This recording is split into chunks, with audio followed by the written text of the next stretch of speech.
And he does these excellent things of just kind of like dropping in breadcrumbs of information about characters. You know, you don't know a lot about Lucas when you first meet him in the movie.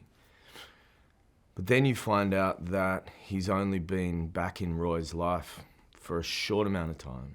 He hardly knows Alton, and yet he's given up essentially his whole life from this moment on to service the needs of this father and son, particularly the son. And then you find out certain things about Lucas as the movie goes on.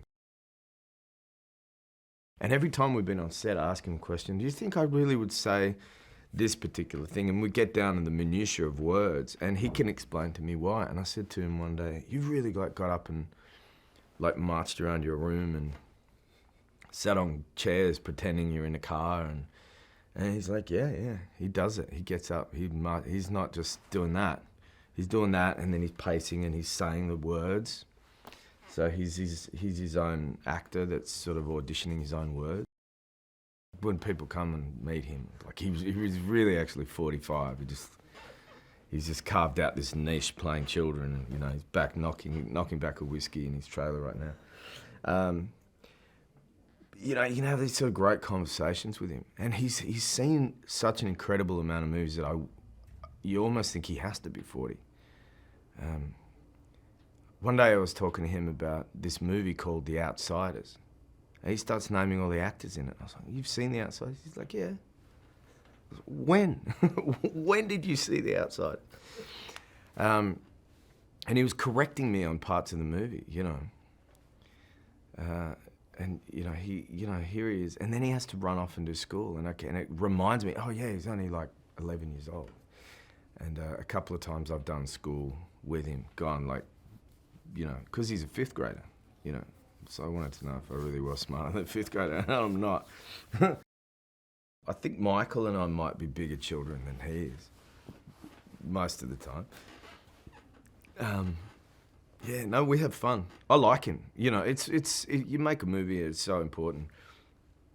You spend so many hours on set, and you're there for so many days, and you're away from home, and you're missing all the people that you're used to having in your life, and it'd kind of be terrible if you're turning up to work and kind of, you know, having either a terrible time with the people you're working with or a boring time.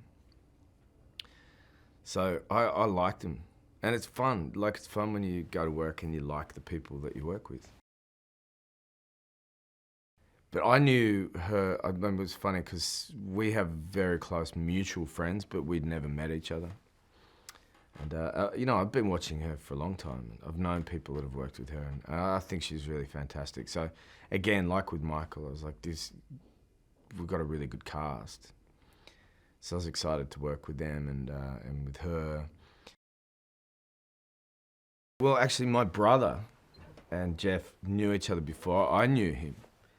And they'd met at a film festival, I think, where Jeff had Take Shelter, and my brother had a short film that he'd made. And so they'd become familiar with each other.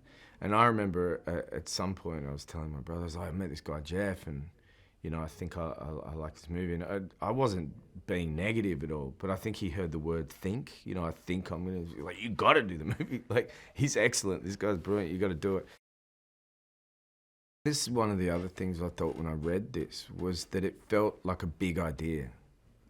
You know, it felt like it had scope. It felt like it really was reaching into that part of us that wonders about what else is out there.